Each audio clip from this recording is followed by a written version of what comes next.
Hey guys, welcome back to my YouTube channel Dhani vlogs.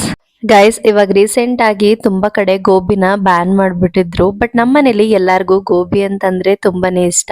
ಏನಾದ್ರೂ ಅಡಿಗೆ ಮಾಡಿದಾಗ ಬೇಳೆ ಸಾರ ತರ ಏನಾದ್ರೂ ಮಾಡಿದಾಗ ನಂಚ್ಕೊಳ್ಳೋಕೆ ಗೋಬಿನ ಹೊರಗಡೆಯಿಂದ ತಗೋ ಬರ್ತಾ ಇದ್ವಿ. ಬಟ್ ಗೋಬಿ ಎಲ್ಲ ಬ್ಯಾನ್ ಆದಾಗ ಅದು ಫುಡ್ ಕಲರ್ ಎಲ್ಲ ಯೂಸ್ ಮಾಡ್ತಾರೆ ಅಂತ ಜಾಸ್ತಿ ಯೂಸ್ ಮಾಡ್ತಾರೆ ಅಂತೆಲ್ಲ ಗೊತ್ತಾದ್ಮೇಲೆ ಓಕೆ ಬೇಡ ಮನೇಲೆ ಮಾಡ್ಕೊಳ್ಳೋಣ ಅಂತ ಹೇಳಿ ಫಸ್ಟ್ ಟೈಮ್ ನಾನು ಗೋಬಿನ ಮನೇಲಿ ಟ್ರೈ ಮಾಡ್ತಾ ಇದ್ದೀನಿ.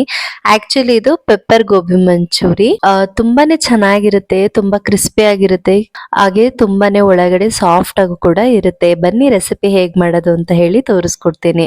ನಾನು ಆಲ್ರೆಡಿ ಹೂಕೋಸ್ನ ಸಣ್ಣದಾಗಿ ಹೆಚ್ಚಿ ಬಿಸಿನೀರಲ್ಲಿ ಹಾಕಿ ಸ್ವಲ್ಪ ಅರಿಶಿನ ಸಾಲ್ಟ್ ನ ಹಾಕಿ ಹೂಕೋಸ್ನ ಚೆನ್ನಾಗಿ ವಾಶ್ ಮಾಡಿ ಇಟ್ಕೊಂಡಿದೀನಿ. ಇವಾಗ ನೆಕ್ಸ್ಟ್ ಬ್ಯಾಟರ್ ರೆಡಿ ಮಾಡ್ಕೊಳ್ಳೋದಿಕ್ಕೆ ಒಂದ್ ಪಾತ್ರೆಗೆ ಕಾರ್ನ್ ಫ್ಲೋರ್ ಹಾಕಿ ರುಚಿಗೆ ಸ್ವಲ್ಪ ಉಪ್ಪು ಹಾಗೆ ಸ್ವಲ್ಪ ಪೆಪ್ಪರ್ ಪೌಡರ್ ನ ಹಾಕಿ ನೀರ್ ಹಾಕಿ ಸ್ವಲ್ಪ ಲೈಟ್ ಕನ್ಸಿಸ್ಟೆನ್ಸಿ ತೋರಿಸ್ತಿದ್ದೀನಲ್ಲ, ಈ ಕನ್ಸಿಸ್ಟೆನ್ಸಿ ಬರೋ ತನಕನೂ ಕೂಡ ಕಲ್ಸ್ಕೊಂಡಾದ್ಮೇಲೆ ಅದಕ್ಕೆ ಗೋಬಿನ ಚೆನ್ನಾಗಿ ಬೇಯಿಸಿ ಡ್ರೈ ಮಾಡ್ಕೊಂಡಿರೋ ಗೋಬಿನ ಅದ್ರಲ್ಲಿ ಹದ್ದಿ ಎಣ್ಣೆಗೆ ಹಾಕಿ ಫ್ರೈ ಮಾಡ್ಕೊಳ್ಬೇಕು. ಅದು ಗೋಲ್ಡನ್ ಬ್ರೌನ್ ಕಲರ್ ಬರೋ ತನಕನೂ ಕೂಡ ಚೆನ್ನಾಗಿ ಫ್ರೈ ಮಾಡ್ಕೋಬೇಕು. ಫ್ರೈ ಮಾಡ್ಕೊಂಡಾದ್ಮೇಲೆ ಅದನ್ನ ಸೆಪರೇಟ್ ಆಗಿ ತೆಗೆದು ಎತ್ತಿಟ್ಟು ನೆಕ್ಸ್ಟ್ ಇನ್ನೊಂದು ಬಾಣ್ಲಿಗೆ ಸ್ವಲ್ಪ ಎಣ್ಣೆ, ಸ್ವಲ್ಪ ಗ್ರೀನ್ ಚಿಲ್ಲೀಸ್ ಹಾಗೆ ಗಾರ್ಲಿಕ್ ಬೆಳ್ಳುಳ್ಳಿನ ಸಣ್ಣದಾಗಿ ಚಾಪ್ ಮಾಡಿ ಹಾಕೋಬೇಕು. ಮತ್ತೆ ಈರುಳ್ಳಿ ಹೂವ ಆಪ್ಷನಲ್. ಈರುಳ್ಳಿ ಹೂವ ಇತ್ತು ಅಂತಂದ್ರೆ ಈರುಳ್ಳಿ ಹೂವನ ಯೂಸ್ ಮಾಡ್ಕೋಬಹುದು. ಈರುಳ್ಳಿ ಹೂವ ಹಾಕಿ ಈರುಳ್ಳಿ ಹೂವನು ಚೆನ್ನಾಗಿ ಫ್ರೈ ಆದ್ಮೇಲೆ ಅದಕ್ಕೆ ದಪ್ಪದಾಗಿ ಕಟ್ ಮಾಡ್ಕೊಂಡಿರುವಂತ ಈರುಳ್ಳಿ ಹಾಗೆ ಕ್ಯಾಪ್ಸಿಕಮ್ ನ ಹಾಕಿ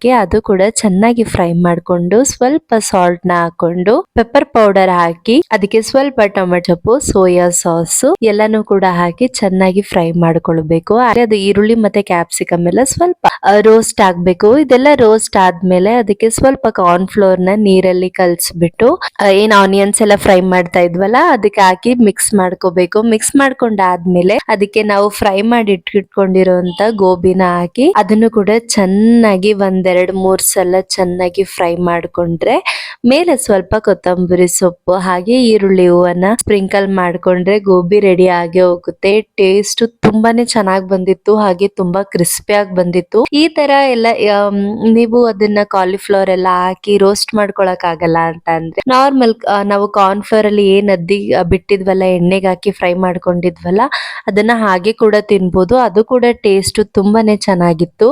ಮೇಲೆ ಸ್ವಲ್ಪ ಈರುಳ್ಳಿ ಹಾಕಿ ಬಿಸಿ ಬಿಸಿ ಇದ್ದಾಗ್ಲೇನೆ ಟೊಮೆಟೊ ಕೆಚಪ್ ಅಥವಾ ಚಿಲ್ಲಿ ಸಾಸ್ ಜೊತೆ ನೀವು ಸರ್ವ್ ಮಾಡಬಹುದು. ಟೇಸ್ಟ್ ತುಂಬಾನೇ ಚೆನ್ನಾಗಿರುತ್ತೆ. ನೀವು ಒಂದ್ಸಲ ಡೆಫಿನೆಟ್ಲಿ ಟ್ರೈ ಮಾಡಿ, ನಿಮ್ಗೂ ಕೂಡ ತುಂಬಾನೇ ಇಷ್ಟ ಆಗುತ್ತೆ.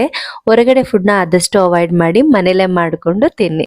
ನಿಮ್ಗೆ ಈ ರೆಸಿಪಿ ಇಷ್ಟ ಆಯ್ತು ಅಂತಂದ್ರೆ please do like, share and subscribe to my channel. Thank you for watching Dhani vlog. Lots of love guys. By.